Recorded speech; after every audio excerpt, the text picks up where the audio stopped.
Time Sport. Résultats, infos, analyse. Toute l'actualité sportive est dans Time Sport tous les jours de 20h à 21h avec Bilal Nelman sur Beurre FM. Lundi 24 mars, et oui, vous êtes à l'écoute de Beurre FM, la plus belle des radios, chers auditrices et auditeurs. Sans plus tarder, le programme du jour de ce soir, l'équipe de France, oui et non, justement, elle a été tant critiquée, cette équipe de France, depuis hier soir, mais bon, l'équipe de France est passée. Demi-finale oblige, Ligue des Nations 2024-2025 avec la Roja en face, encore une fois, malheureusement pour la bande à Didier Deschamps, l'Espagne, donc en demi. On aura aussi, en ce lundi soir, le tea time de Mourad, voilà, on n'en dit pas plus, le 01 53 48 3000, avec le débat du jour, une équipe de France qui s'enlise dans son jeu, et pas que son jeu. Elle est tant critiquée, décriée, selon certaines et certains, les observatrices, les observateurs du football, les journalistes, les journaleux, selon certains aussi, et aussi selon les aficionados. Allez, on va commencer en présentant la magnifique équipe qui m'accompagne ce soir. C'est parti, Gogo Time Sport. Time Sport, le ras-le-bol. Et voilà, du bon Hamoud qu'on a dégusté avec l'ose aussi, c'est ça, Mourad. Bonsoir Mourad, c'est avec nous. Bonsoir Bilal, bonsoir à tous. Comment ça va, Mourad? Plaisir partagé. Toujours un plaisir. Eh ben nous aussi, Mourad. Eh oui, c'est la dernière semaine du fameux mois sacré qu'est le Ramadan. Voilà, exactement. On est sur la dernière ligne droite là. C'est ça. Eh ben comme disait Yacine, je sais pas, il est en région parisienne, je sais pas où. En tout cas, on a reçu un SMS de Yacine en nous disant très belle émission à toutes et à tous ce soir. Voilà. On le salue, Yacine et Shoot Africa. Eh ben voilà, Shoot Africa. Eh oui, il est l'un des fondateurs de ce magnifique site du sport africain. On est avec notre journaliste consultante Alison. Bonsoir Alison. Bonsoir à toutes, bonsoir à tous. Comment ça va Alison? Bah ça va bien, j'ai bien mangé donc je suis contente. Alison, tu vas bien manger? Ouais. Ah bah oui, on mange bien ici, hein, c'est vrai. Dans ce studio. Ouais. C'est vrai que c'était assez sympa. Juste en face de temps, on va retrouver Juan José. Juan José, comment ça va? On a vite mangé. Moi aussi, j'ai fêté le Ramadan. J'ai quand même partagé un tout petit peu le dîner du Ramadan ces soirs. Ah bah c'est super. Pour quelqu'un comme moi qui n'a pas du tout l'habitude, c'était vachement sympa. Oui. Voilà, il faut accueillir tout le monde pendant le mois de Ramadan, y compris Solal à la réalisation. Oui, c'est vrai que ça aurait pu être beaucoup plus compliqué si on était un joueur d'équipe nationale d'Algérie. Aïe, aller jeûner au Botswana. Alors en plein milieu d'après-midi à 14h. Tant de choses à dire, voilà, encore avec un taux d'humidité qui avoisine les 80%. Donc nous, on va dire qu'on est bien lotis. Ah là là, ouais, ça c'est sûr. On va retrouver Solal à la réalisation, Mourad. Bonsoir Solal, comment ça va? J'espère que vous allez bien. En parlant de taux d'humidité, c'est vrai que Mourad a les cheveux qui ont bouclé là, je sais pas ce qui s'est passé. Voilà, il nous revient tout droit de Birmanie là, franchement c'est une magnifique c'est sympa coupe, la Birmanie. J'essaie de copier sur toi Solal, figure-toi. T'as des belles boucles aussi. Hein. Oui, voilà, c'est super ça. L'équipe de France, en demi-finale face à l'Espagne, à la Roja, c'est ça, c'est le match en juin. On a le temps encore une fois. Oui, il a eu cette remontada, mais Deschamps, mais dans son jeu, c'est pas trop ça, encore une fois. Juan José. Oui, tout à fait. Donc, première des choses, oui, c'est face à l'Espagne. Ça sera le 6 juin pour le match, ce premier match. Et puis, pour ceux qui perdront, mais ceux qui gagneront aussi, le 8, il y aura donc le 3e et 4e place et la finale. Et effectivement, le match d'hier soir, on attendait tous une réaction de l'équipe de France. On a eu la réaction de l'équipe de France. Il y a eu effectivement du suspense jusqu'à la fin du match, puisque il faut juste rappeler que les buts sont arrivés quand même assez tard en deuxième mi-temps, et notamment le tout dernier, celui qui égalisait, c'était à la 80e minute.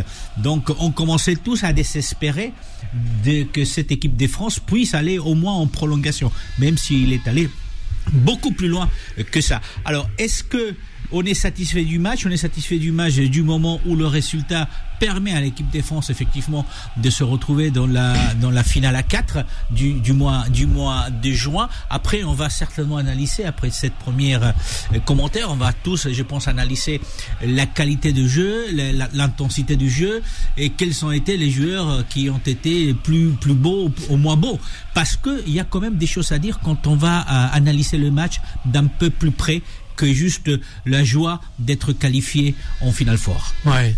C'est vrai qu'en plus, formidable leader, je cite Didier Deschamps, qui en sens Kylian Mbappé.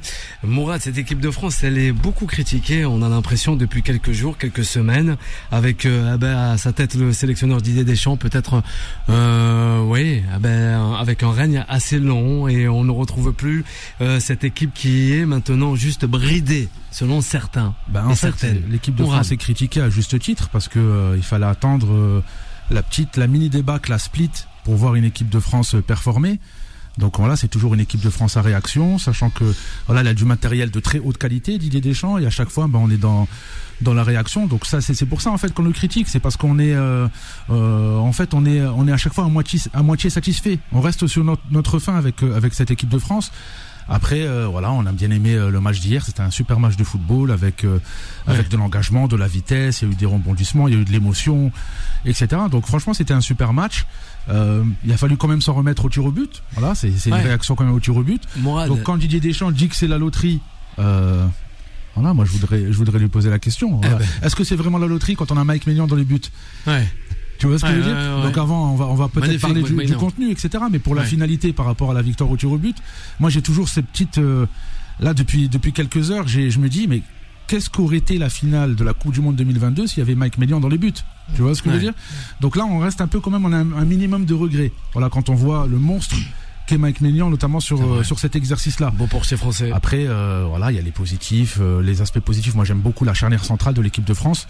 On parle beaucoup de Saliba, mais hier, Upamecano, c'était quand même quelque chose. Que ce soit dans les duels, que ce soit dans la relance, il a donné le pénalty de la victoire. Il y a un petit bémol pour moi sur les latéraux. Voilà, pour moi, j'ai pas trouvé de grands latéraux côté équipe de France, que ce soit lors de la débâcle à Split ou hier au Stade de France. Après, Mbappé, il y a le discours que je tenais l'année dernière sur Mbappé qui était exclusivement meilleur à gauche. Alors là, maintenant, je suis persuadé du contraire. Moi, Mbappé, maintenant, je le veux dans le cœur du jeu. Voilà, je le veux plus à gauche. On voit tellement la débauche d'énergie hier, même s'il a pas marqué, il manquait juste la finition. D'ailleurs, ça c'est un point négatif. Mais j'ai tellement aimé Mbappé dans le cœur du jeu. Donc voilà, après on pourra développer sur Michael Olise, etc. Et je vais laisser la parole à mes collègues. Mais c'était un super match de football. Et après, petit big up aussi à cette équipe de Croatie. Ouais, la Croatie. Qui pour moi, c'est un peu les beautiful losers. C'est un peu le Arsenal des équipes nationales. Ils nous gratifient à chaque fois de belles performances. Il y a beaucoup qui le voient comme ça. Ils sont toujours présents. 98, 2018, ils perdent en finale. 2022, ils font troisième.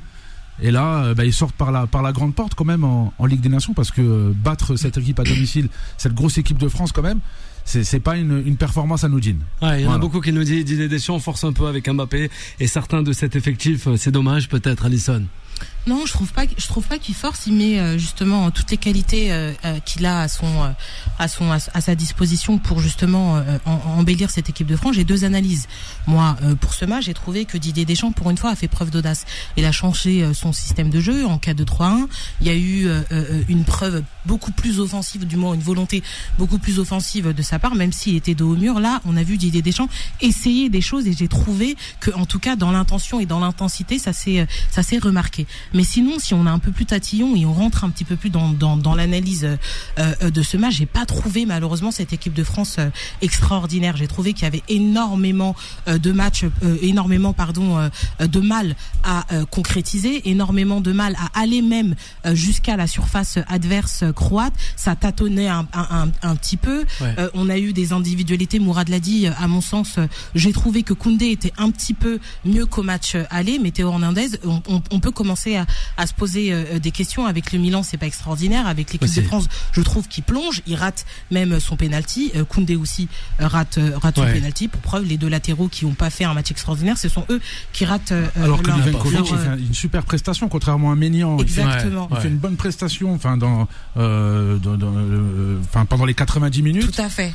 Gros face à face qu'il arrête devant Kylian Mbappé. Donc il fait une super prestation. Même pendant les tirs au but, il est à deux doigts. Celui celui de Mbappé, il le touche, celui de Tchouaméni, si je me trompe pas, il le touche aussi, ça passe à 3 fois rien, mais encore une fois, on a la chance de notre côté. J'ai trouvé cette équipe de France dans l'intensité, j'ai trouvé que c'était bien, qu'il y avait de l'intention, que Kylian Mbappé haranguait la foule du Stade de France. Cependant, je trouve pas que le jeu soit encore extraordinaire. Il y avait une belle énergie. Il y avait une belle énergie, mais quand on parle doit être là, football, oui, ouais. mais quand on parle football à proprement dit, j'ai pas trouvé que ce soit Bien fou, sûr, encore beaucoup. une fois. J'ai trouvé cette équipe très très redondante. J'ai trouvé que ça avait énormément de mal à concrétiser. J'ai trouvé que même dans le jeu, la possession était parfois stérile. Et on avait effectivement des Croates qui défendaient très bien, mais ça attaquait pas beaucoup. Donc normalement, les vagues devaient être successives. Et Juan José l'a dit, quand ça se concrétise, c'est à partir de la 70e, le coup franc de Michael Olise, c'est à la 70e minute. Ouais. Donc il aura fallu quand même 70 minutes face à une équipe qui défend bloc bas pour marquer un but alors qu'on était dos au mur. Solal, on va la voir. On a aussi Achille qui est avec nous du côté du Standard. Solal, on t'écoute. Oui, bien sûr. Bon, moi, je vais moins engager sur la tactique qui a été mise en place par l'équipe de France. Ça va être un peu moins aussi positif. Là, c'est vrai que j'ai mal à ma France. C'est horrible de voir une équipe qu'on a tant poussée, tant aimée à ce niveau-là. Quand je dis à ce niveau-là, c'est que oui, il y a de l'énergie, c'est bien, mais les joueurs ne jouent plus ensemble, n'ont plus de complicité ensemble avant tout. Complicité qui amène la cohésion sur le terrain, on le rappelle, c'est pas l'inverse. Donc moi j'ai vraiment des problèmes avec ces bleus là. C'est vrai que elle est loin l'époque où Pogba les tapait au vestiaire de Evra pour le réveiller. Elle est loin où Griezmann venait enlever la casquette des joueurs de l'équipe de France. Je la trouve sans goût et forcément ça se voit. Voilà, on le dit face à une Croatie qui est assez médiocre, faut le dire, au match aller comme au match retour. Les bleus doivent attendre. Ah non, je suis désolé. Mais parce que quand médiocre, tu vas un peu fort avec les médiocres. Mais parce que quand moi j'ai supporté les bleus on va dire de 2014 à 2018, même si c'était dur, il y avait une réponse positive de la part des joueurs sur et en dehors du terrain. Le milieu n'est pas le même déjà. Quand t'as Pogba, Griezmann, ça fait une grosse différence. Oui, c'est vrai, mais au niveau du bateau des champs, moi j'ai vraiment du mal à y rester. C'est fou, mais il a transformé des joueurs de manière presque robotique. Et c'est plus agréable à voir jouer. On va retrouver Achille au 01 53 48 3000, notre journaliste consultant. On a aussi les saluts pour toi, Alison, de Greg qui nous écoute. Il nous dit convoquer Cherki pour fluidifier Mourad le jeu et trouver des solutions dans les 30 derniers mètres. C'est pas faux. Achille, bonsoir. Je suis d'accord avec lui, mais convoquer Cherki en équipe d'Algérie. En équipe d'Algérie, voilà, en équipe d'Algérie, ouais. Achille, peut-être sont d'accord aussi. Je suis désolé, Bilal, mais je dis ce que je pense. Il faut dire, bien sûr. On a le droit. Achille, bonsoir. Bonsoir à tous, j'espère que vous allez bien. Ça va, Achille. Bah oui, alors hier on avait eu Deschamps, encore une fois. Avec lui, c'est du tout ou rien. C'est match aller, vous avez une équipe apathique, ultra défensive. Et puis là, match retour, vous avez 4 attaquants dès le départ. Ce qu'il aurait dû faire depuis le début, bien entendu. Après, oui, c'est bien, l'équipe de France s'est qualifiée. Alisson a bien souligné le fait que l'ouverture du score arrive à la 70e minute, ce qui veut dire que il y a quand même, même s'il y a eu des vagues offensives, il y a eu beaucoup de difficultés à concrétiser. Cependant, il ne faut pas aussi omettre que l'adversité a été très faible sur l'aspect offensif du côté croate, et que quand j'entends Mourad qui parle effectivement de l'excellent match d'Upamecano, moi je dirais qu'il a fait un bon match, pas un excellent match, parce qu'il n'y a pas eu une adversité assez importante ou des situations qui ont montré qu'il a réalisé une très grosse prestation, hormis potentiellement sur la séance des pénaltys. Et que quand joue plus, Zlatan Ibrahimovic non plus, Wayne Rooney non plus. Et quand tu as, bien entendu, deux lessiveuses, donc des joueurs de qualité qui sont Aurélien Tchouaméni plus Manu Koné au milieu de terrain, foncièrement, ça fait une grosse différence que quand tu te retrouves avec Guendouzi et Rabiot. Forcément, tu as un peu plus de jeu, tu récupères un peu plus le ballon et tu as un peu plus de pression. Donc, il a fait des choix d'hommes assez intéressants dans l'ensemble, Didier Deschamps. Mais bon, pour obtenir sa qualification, il a fallu quand même obtenir que Upamecano, que moi j'appelle Upa catastrophe. Non, pas catastrophe, c'est vrai. Voilà, moi, c'est comme ça que je l'appelle. Pour que l'équipe de France puisse se qualifier, il faut qu'ils mettent un penalty en pleine lucarne, contre-pied. Ouais. C'est dire, bon, voilà quoi. Achille, il va rester avec nous, Achille. On va revenir avec Alisson qui voulait réagir avec une courte pause et aussi Mourad et Juan-José. À de suite, chers auditeurs.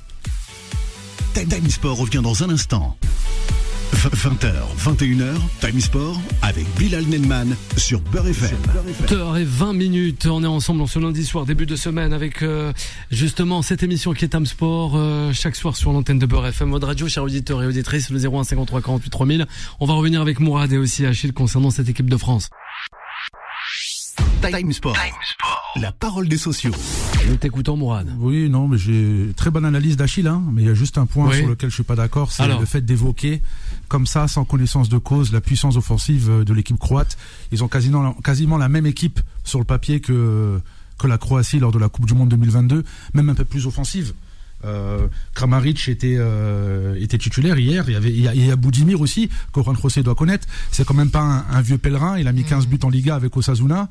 Peut-être avec 10 matchs en moins que Kylian Mbappé. Après, peut-être qu'il faisait allusion à Baleglaovic, mais malheureusement, il n'existe pas. Tu vois. Et il y a plus que Davor Šuker en équipe nationale de Croatie. Donc, c'était pas mal. Donc voilà, je pense que c'est quand même une équipe assez quand même digne. Par rapport à son histoire, talentueuse. Ils ont un milieu de terrain, voilà, il y a quand même le petit stratège, le petit prodige du Dinamo Zagreb, Sušić.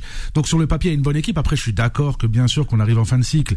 Luka Modric et Perisic, ils peuvent pas jouer éternellement.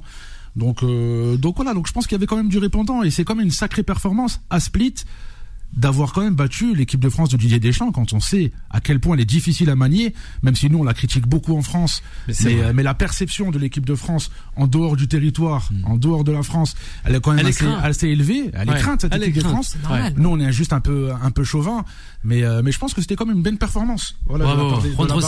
Avant de retrouver Achille. Je suis pas si enthousiaste que Mourad, mais pas non plus aussi pessimiste que les Solal. Je suis plutôt dans la ligne d'Alisson. C'est que je suis au sud de Marseille, moi, là-bas. Sur le papier, l'équipe de France aurait dû plier ce match dans les 90 minutes. Bien sûr, sur le papier, parce que effectivement, elle aurait dû se qualifier plus facilement. Beaucoup plus facilement. L'équipe croate, effectivement, avait du répondant, pas énormément hier. Il faut quand même le reconnaître. Ils ont été enfermés la plupart du temps, peut-être parce qu'ils voulaient essentiellement faire profiter les 2-0 du match aller, et mal pour eux aujourd'hui. Mais réfléchissez à la chose. Cette équipe de France, avec tout le talent individuel et collectif qu'on lui connaît, a eu besoin des 90 minutes, plus 30 des prolongations, plus hier, ou les pénaltys, plus la mort subite, parce qu'on est allé jusqu'à la mort subite. Donc en fait, cette équipe de France, encore une fois, aurait dû être qualifiée au bout des 90 minutes. Il a raison. Donc, est-ce que ça va se passer comme ça au mois de juin quand ils vont affronter l'Espagne? On verra d'ici là-bas. Il y a encore la Champions League au milieu. Les joueurs vont arriver un peu plus fatigués, mais peut-être aussi beaucoup plus en forme pour certains.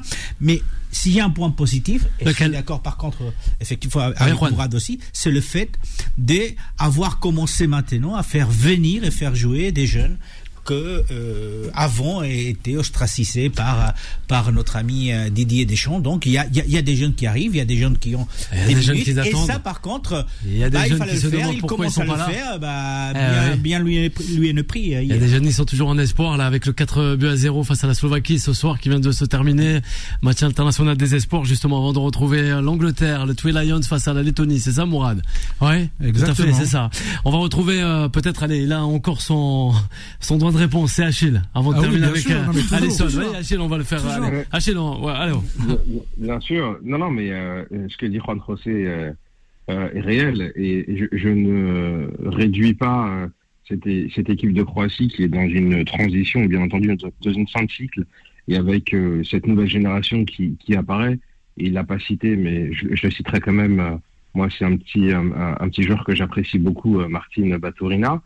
Mais au-delà de ça, là, quand je parle de l'opposition qu'on a pu voir et constater hier, elle a été faible. Elle a été faible. On a senti une équipe qui ne savait pas si elle devait attaquer ou défendre. elle est dans la phase d'incertitude. Double confrontation que tu as gagné l'aller 2-0. Voilà, exactement. Tu vois. Et qui est générée par ce résultat de 2-0 où on ne sait pas trop s'il faut attaquer ou il faut défendre. Et c'est ce petit de France ou de la Croatie, excuse-moi. De la Croatie. Je suis pas d'accord. De la Croatie.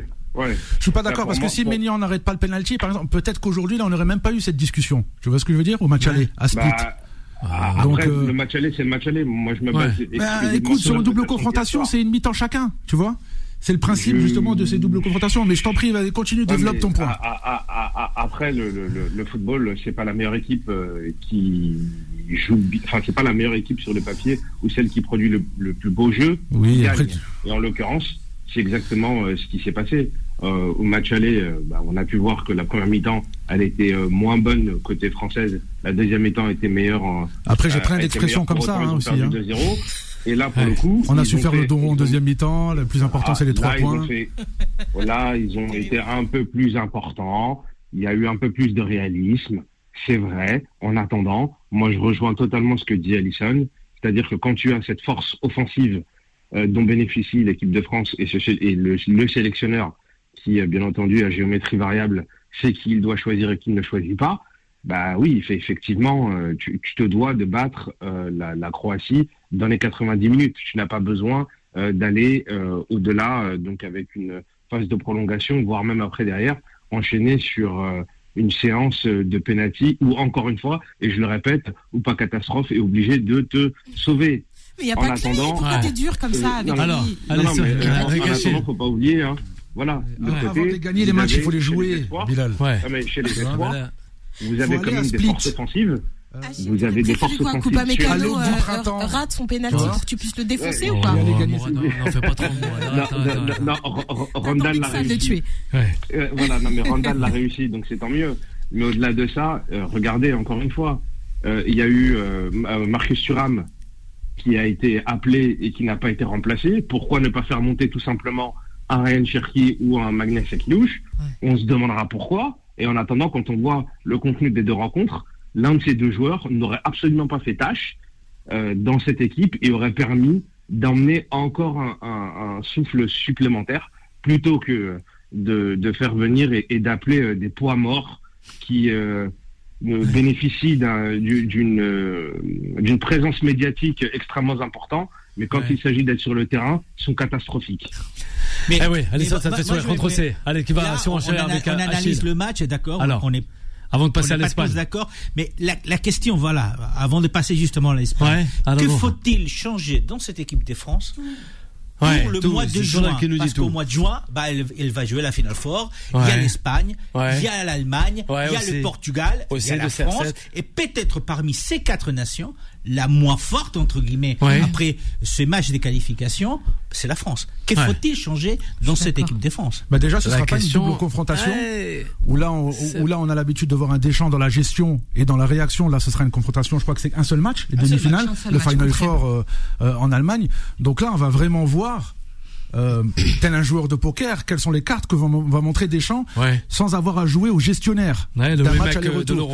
Donc là, ça va être intéressant. Et en face, c'est peut-être pas on va dire, même si sur le plan de l'histoire et tous les amoureux du football aiment cette Croatie, le maillot à damier, de Davor Šuker, Luka Modric, etc. Mais en face, il y a quand même la Roja, et il y a une petite revanche, à prendre.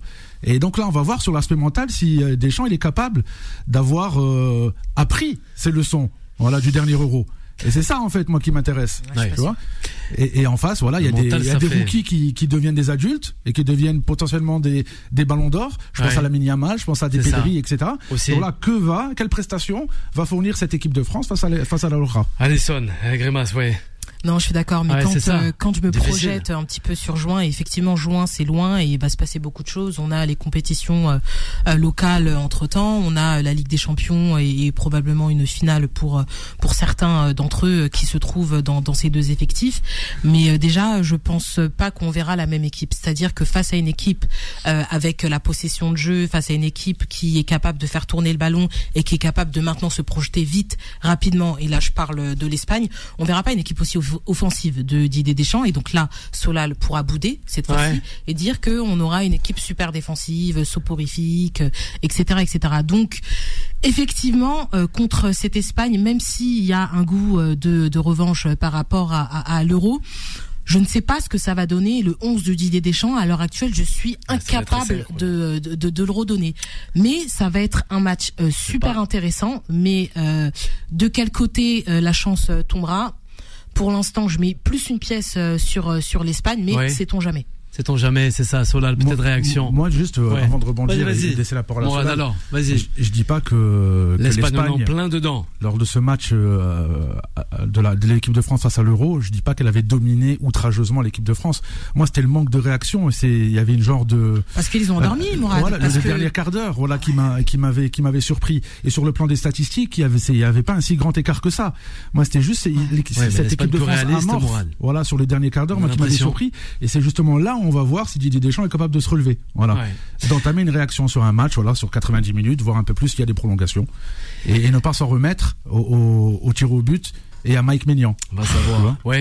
Oui, Thomas Brez, quoi, c'est ça. Non, et puis Mourad a cité des joueurs vraiment de qualité en Espagne. On voit Pedri qui tient le milieu de l'Espagne du Barça, Lamine Yamal qui marque encore un but super hier, et on pensait que c'était plié et que l'Espagne n'irait pas au tir au but. Donc il y a vraiment, nous on a des talents, mais de l'autre côté il y a des vrais talent et qui concrétise semaine après semaine de l'autre côté. Donc c'est vraiment très intéressant. En plus la même semaine, il y a la finale de la Ligue des Champions aussi. Exactement. Aussi, c'est vrai. Donc est-ce qu'il y aura des joueurs dans la gestion? Parce qu'on parle pas de la compétition en elle-même, de la Ligue des Nations. Moi j'ai l'impression que la Ligue des Nations, si t'es éliminé, c'est pas grave, mais si t'as l'opportunité d'aller au bout, c'est bien. Voilà. C'est ça. Donc comment vont appréhender les joueurs là, avec la finale de la Ligue des Champions? Parce que je pense qu'il y aura une grosse composante.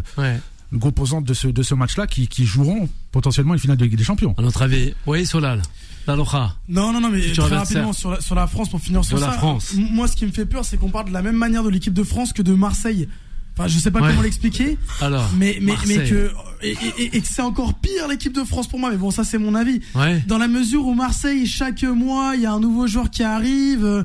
C'est en perpétuel mouvement cette équipe-là. J'ai l'impression que c'est, comme je disais en antenne, une équipe de France qui arrive à date de péremption, qui doit refaire son passeport. Pour moi, il y a plein de choses qui manquent aujourd'hui dans l'identité des joueurs. Oui, Mbappé, ça fait longtemps qu'il est là et il a 28 ans et j'ai l'impression qu'il est tout neuf et qu'à la fois il est tout vieux. C'est l'histoire Mbappé a 28 ans. L'étrange histoire il a 28 ans dans un an. C'est l'étrange histoire de moi aussi j'ai 40 ans dans un an. J'ai pas encore 40 ans.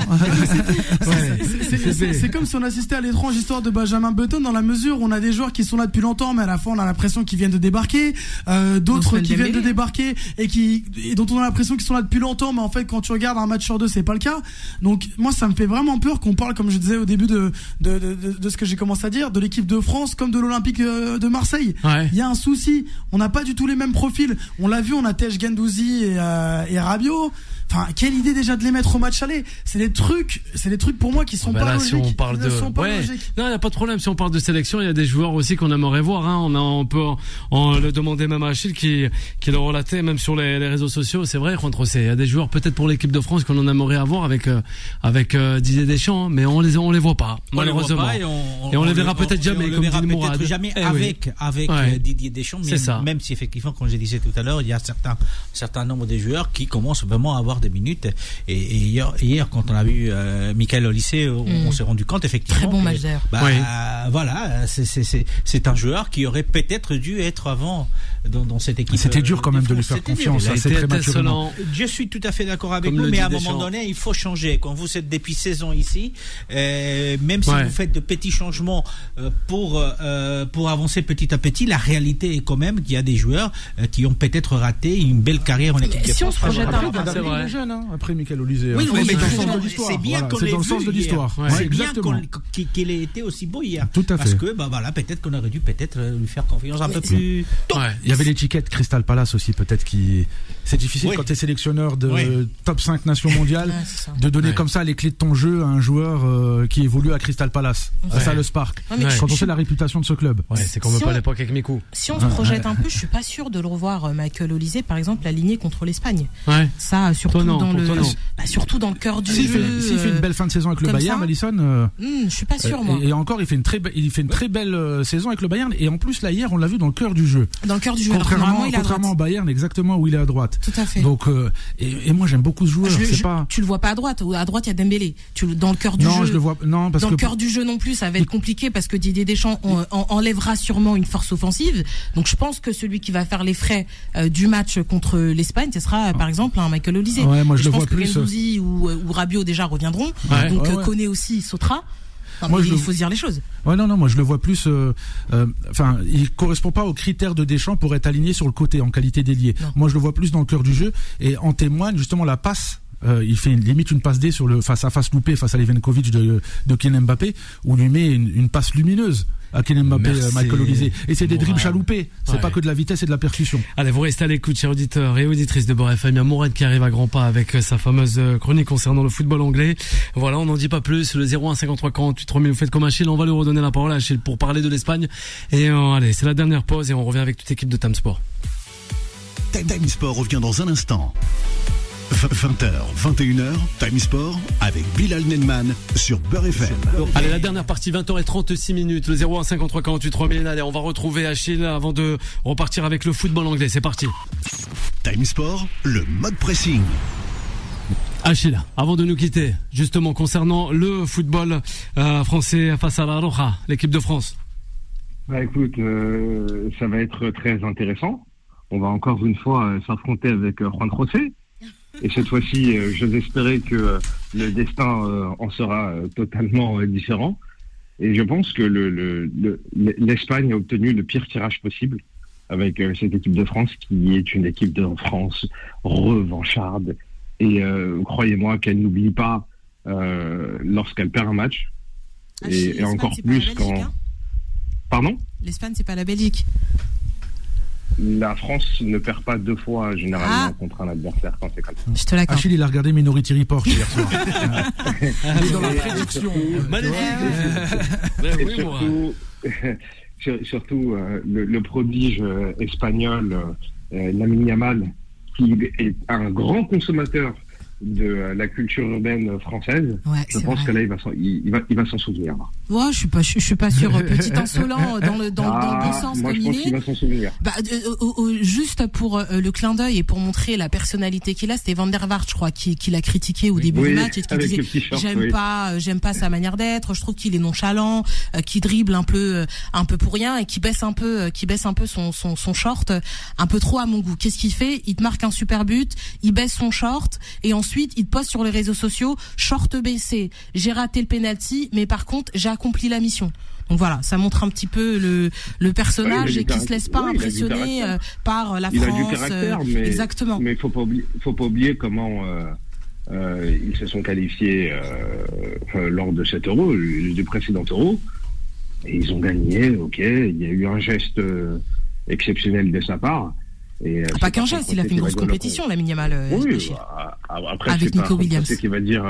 C'est par contre ce qui va dire le contraire. Moi personnellement, je pense que cette équipe de France, si elle avait eu un autre entraîneur, le résultat aurait été totalement différent. Là, on est d'accord. Moi personnellement, cette équipe d'Espagne ne me fait absolument pas peur. Wow. Parce que elle a énormément. Quelle confiance. Elle a énormément de points perfectibles. Elle n'est pas aussi impressionnante, si ce n'est qu'elle est peut-être dominante dans le jeu, mais quand vous avez un matériel comme celui de l'équipe de France, vous avez peur de quelle sélection ? Tu sais, je vais te dire juste un truc très rapidement. Sur le papier, on est d'accord. Allez, avant de retrouver le tea time. Comme ça, à froid, dézoomé. Si demain, face à l'Espagne, les latéraux français font la même performance face à Nico Williams et Lamine Yamal, ils se font manger tous les jours. Ça peut aller très très vite. Hein. J'ai hâte de voir aussi la performance défensive des latéraux espagnols quand ils devront défendre à la fois sur un Barcola, Désiré Doué, sur un Michael Olise, un Ousmane Dembélé, un Kylian Mbappé et tout ça en même temps. J'ai hâte aussi de voir. Oui, écoute, Guardiola et Stanisic hier. Ils ont beaucoup de difficultés. Et même au match aller, ils ont fait le boulot. Hein. Mais Cucurella aussi à l'Euro avait fait le boulot. Mais Cucurella aussi qui a été très critiqué, mais ça, il faut justement dans ces matchs-là, on est sur des joueurs de devoir. C'est pas forcément la qualité. Hier, quand on est sur ce statut-là, quand je pense notamment à Hernandez, on se doit justement entre guillemets de sortir les doigts et d'aligner une prestation digne de ce nom. Tu vois, je pense que c'est assez honteux et tout le monde le constate. La baisse de niveau justement d'Hernandez, de Théo. Donc, totalement. Voilà. Et donc, à contrario, Jules Koundé pareil, de l'autre côté. Et Lucas Digne, ok. Hier, le Théo Hernandez était peut-être le moins bon de l'équipe de France, alors que l'équipe de France a gagné. Et Lucas Digne était le meilleur dans cette équipe de France qui a perdu. Donc à un moment donné, il va falloir faire des choix. Et puis aussi. En Espagne, celui qui te met un doublé, ça reste Oyarzabal. Donc c'est pour dire que non, mais c'est important de le dire. On a Nico Williams, certes. On a Lamine Yamal, certes, mais on a Oyarzabal qui lui aussi a fait un très bon Euro et qui hier aussi te met un doublé. Donc ça montre que il n'y a pas que deux pépites qui sont capables de marquer. Il y a un effectif. C'est un processus. On va terminer avec soyons. Vous savez, il y a eu 4 éditions de la Ligue des Nations. L'Espagne a été présente en 3 finales forts. Ouais. Et des 3 finales forts, elle a fait 2 finales. Il y a celle qu'elle a perdue. À cause de l'arbitre, dit-on en Espagne, face à la France. Et grâce à un gros Karim Benzema. Celle qu'elle a gagnée donc en 2023. Donc l'Espagne, je crois, a pris la mesure de cette compétition et de ce format de finale fort. Et puis, effectivement, je comprends bien ce que vous dites, mais Cucurella, que ce soit sur le côté, que ce soit Pedro Porro hier encore, ce sont des joueurs qui ont été formés essentiellement au football anglais, puisqu'ils ont joué ou ils jouent encore en Angleterre. Donc c'est des joueurs qui sont habitués à jouer des attaquants compliqués et difficiles. C'est vrai que le milieu de terrain, Dani Olmo a fait un superbe Euro. Fabian Ruiz, ça a été le cas. Et il n'est jamais aussi beau que quand il joue avec l'Espagne, peut-être pas quand il joue avec le PSG. Là, ça va mieux avec le Paris Saint-Germain, j'ai l'impression. Mais avec l'Espagne, il joue très très très bien. Donc, je pense que l'Espagne, bien sûr, a un tout petit peu d'avantage par rapport à la France parce qu'elle a déjà gagné l'Euro, parce qu'elle est la championne d'Europe, parce que l'Espagne est championne olympique, parce que la Champions League est espagnole, parce que il y a encore 2 équipes qui sont en Champions League et effectivement vont peut-être aller assez loin. Puisque la finale va se jouer le 31 mai, donc juste une petite semaine avant la finale de la Ligue des Nations. Mais l'équipe d'Espagne, il faut leur faire confiance. Depuis que Luis de la Fuente, que personne connaissait pratiquement en Espagne parce qu'il entraînait les équipes des jeunes. Mais moi j'avais Eurosport, je me souviens, donc je regardais. Il est en train de faire un superbe boulot. Et lui, par contre, il a récupéré des joueurs parce que Cucurella arrive avec Luis de la Fuente, Pedro Porro arrive avec de la Fuente, même Mikel Oyarzabal, il avait joué quelques matchs avant avec l'Espagne, mais c'est avec lui qui a des minutes de jeu. Et puis bien sûr, vous l'avez dit, il y a des joueurs comme Lamine Yamal qui sont capables de déstabiliser n'importe quelle équipe à n'importe quel moment. Et puis l'équipe, et Alvaro Morata aussi, on n'en parle pas. Ça reste quand même un collectif assez soudé. Et ça, je pense que ça peut payer. Allez, on va passer à la dernière rubrique de cette émission. Tea Time avec Mourad. Pas de première ligue ce week-end. Quoi de neuf en Angleterre, Mourad? Alors en Angleterre, c'était pas la Ligue des Nations, donc effectivement il n'y avait pas de première ligue non plus.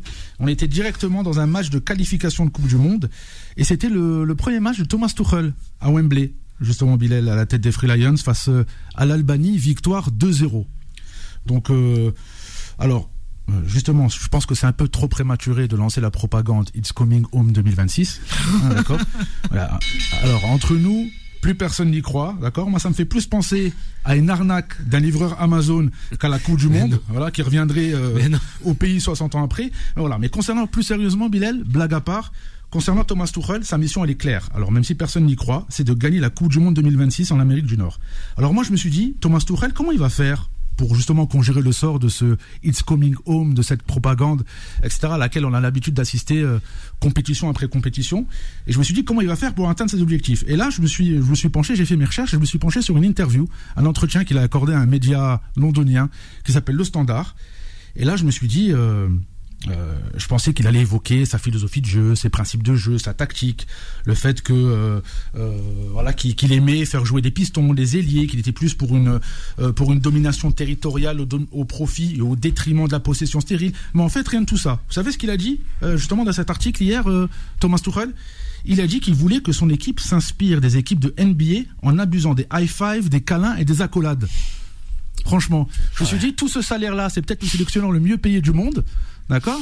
Il arrive quand même, c'est le rival sportif le plus important de l'Angleterre, et il arrive avec ces principes-là, justement, pour essayer de faire gagner la Coupe du Monde 2026 en Amérique du Nord, en Angleterre. Accolade, high-five et câlin. Alors là, je me suis dit, peut-être, là, il y a Juan José qui est avec moi, je me suis dit, il a oublié peut-être ce qui s'est passé avec Luis Rubiales lors de la Coupe du Monde féminine en 2023. Ouais. Donc là, il est pas très au courant de ce qui se passe au niveau de l'actualité. Non mais franchement, voilà, blague à part, c'était une première réussite. Il y a eu plusieurs faits marquants pour sa première face aux vaillants Albanais. D'ailleurs, c'est une équipe et une nation que j'affectionne particulièrement, l'Albanie. Mais c'était le 70e but d'Harry Kane sur un superbe contrôle. On parle beaucoup de la propagande de Lamine Yamal, de Ousmane Dembélé, etc., mais aussi Harry Kane, qui fait une très grosse saison du côté du Bayern. Et il y a aussi le premier but du jeune gunner, Lewis Kelly, qui a établi un record, puisqu'il est devenu le plus jeune joueur à trouver les chemins défilés lors de son premier match avec l'Angleterre. Donc voilà, après, il y a aussi un truc qui m'a frappé, justement un petit clin d'œil, parce que il y a aussi les matchs de qualification pour la Coupe d'Afrique. On se moquait tous justement du nombre de Camara qu'il y avait du côté de la Guinée. Je crois qu'il y avait sur la sélection de Didier Six, je crois qu'il y avait 11 Camara. Et là, du côté de l'équipe d'Angleterre, mais il y a des Lewis partout. Rico Lewis, Lewis Kelly. Donc voilà, les Lewis, il y a 3 Lewis sont dans un bateau qui sautent. Tu vois ce que je veux dire, tu peux même faire des blagues. Ouais. Donc non, franchement, donc sinon, voilà, on était là, il y a le deuxième match de qualification pour la Coupe du Monde de l'Angleterre qui reçoit encore, voilà, à Wembley, la Lettonie. Et donc voilà, c'était juste pour faire un petit point d'étape sur la prise en charge de Thomas Tuchel avec les Free Lions. Tea Time avec Mourad. Mais Juan José, faut pas trop se moquer. On nous rappelle à une époque avec un certain duo chez nos confrères, on va pas le dire, avec la Corée du Nord et certains lits là aussi. Ah oui. Voilà, on va rester cool. Hein. J'aurais pu faire le parallèle là. L'Espagne a souffert, mais c'était de la Corée du Sud. Puisque l'Espagne avait été éliminée des quarts de finale par la Corée du Sud dans un mondial avec un arbitrage plus que douteux. Mais en écoutant Mourad, déjà la première des choses, c'est quel a été le chemin qu'il a parcouru depuis l'Allemagne, passant par la France, en arrivant en Angleterre et en équipe d'Angleterre pour Thomas Tuchel. C'est quand même, en quelques années, il a fait une belle carrière. Mais la question qu'on peut se poser, en fait, que je me pose, c'est comment ça va se passer justement pour le Mondial 2026, sachant qu'il y a une partie des Britanniques qui ne voulaient pas d'un entraîneur étranger dans cette équipe nationale. Est-ce qu'il va avoir un chemin avec plein d'embûches d'ici 2026, parce que on sait aussi bien que les Anglais sont quand même parfois assez critiques et assez compliqués à gérer. Et je parle du public. Hein. Je pense que les Anglais, ils en ont marre d'entendre It's coming home à chaque compétition. Je pense que maintenant, un sélectionneur, pourvu qu'il soit étranger, qui peut les emmener au bout après, je sais, on est sur quoi? On est plus depuis 1966, ils n'ont pas gagné de trophée majeur. Donc le seul trophée d'ailleurs qu'ils ont remporté. Donc je pense ils ont tenté à l'époque Fabio Capello, qui peut-être pour moi était un peu, il y avait peut-être un mismatch avec la culture anglaise, avec Eriksson aussi. Exactement, Eriksson qui était, voilà, qui je pense qu'ils avaient beaucoup de. En fait, c'est un peu une Madeleine de Proust, Eriksson, justement. Je pense qu'il a, au fur et à mesure, le peuple anglais avait beaucoup de sympathie pour cet entraîneur, mais en termes de compétences, je pense que tu peux pas mieux faire que Thomas Tuchel actuellement, qui connaît le championnat anglais sur le bout des doigts, qui a une culture anglo-saxonne, parce que être germanophone, être germanique, être allemand, c'est aussi être anglo-saxon. Il a gagné des titres. Et ils l'ont dit. Il y a un joueur d'ailleurs qui est la star du côté d'Aston Villa que les Parisiens vont découvrir ou pas, qui est Morgan Rogers, qui a dit que, et pourtant lui il a côtoyé Unai Emery, il a côtoyé Guardiola à Manchester City, il a dit que quand il est arrivé dans les vestiaires et au regroupement avec les Free Lions justement lors de cette sélection, il a dit qu'il n'avait jamais vu une aura aussi importante que celle que dégage Thomas Tuchel lorsqu'il est arrivé dans les vestiaires, de par son discours, de par sa prestance, etc., etc. Donc ça montre aussi que voilà, Thomas Tuchel, c'est pas n'importe qui, il a des préceptes de jeu, et il arrive, on sent tout de suite qu'il arrive avec un objectif clair, c'est d'aller gagner ce titre justement en Amérique du Nord pour la Coupe du Monde 2026. Moi, je le vois beaucoup plus déterminé qu'un par rapport aux entraîneurs étrangers qu'ont pu voir l'équipe nationale d'Angleterre, ou qu'un Gareth Southgate par exemple. Hier, Gareth Southgate, bien sûr, il aurait pu gagner le match, mais en conférence de presse hier, Thomas Tuchel a montré qu'il n'était pas satisfait. Il n'est pas perpétuellement dans le caressage, dans la pommade, comme Southgate. Il a tout de suite pointé du doigt hier, Phil Foden et Marcus Rashford, en disant que ils n'étaient pas assez impliqués, que ce soit dans les courses, que ce soit dans les dribbles, qu'il y avait beaucoup trop de passes, qu'il n'y avait pas assez de projection vers l'avant, etc., etc. Donc je pense qu'il y aura des changements, et on n'a pas tout vu encore de Thomas Tuchel. C'était simplement le premier match. Toi qui suis cette sélection, Mourad, peut-être une malédiction, non, du football anglais, de cette sélection. Alors, écoute, 1966. Moi, je pense que c'est l'engouement marketing. Déjà, il y a déjà ça. Je pense qu'une malédiction dans la malédiction, déjà, ça fait 2. Et ensuite, il y a aussi l'engouement médiatique qui dessert cette équipe nationale d'Angleterre. En fait, à chaque fois qu'ils ont un bon parcours qualificatif, moi, j'ai habité en Angleterre, j'y ai vécu quelques années. Il suffit d'un bon parcours en qualification pour sortir, je sais pas, des accessoires, des maillots avec 2 étoiles, comme on a pu le voir en équipe de France à l'époque, avant la Coupe du Monde 2002, c'est ça? Ben eux, c'est puissance 10 encore, où ça incite à la consommation, les maillots de foot, les campagnes de pub, les projections imaginaires avec des 2e étoiles, etc., etc. Et je pense que ça dessert cette équipe d'Angleterre, parce qu'ils sont sur un nuage, et ensuite ils sont confrontés à la réalité lorsqu'ils sont en compétition. Et donc voilà, il faut un équilibre, après, sans rentrer dans les détails de la rivalité intra-club, etc., etc. T'es d'accord que c'est l'Albanie quand même, hein? Ce premier match, que l'Albanie. Oui, mais l'Albanie, c'est comme une équipe hargneuse. C'est quand même une équipe hargneuse. Ils ont des joueurs, ils ont des joueurs qui évoluent dans les plus grands championnats. Après les matchs, c'est très facile de les gagner comme ça à la parole, mais il faut les jouer, ces matchs.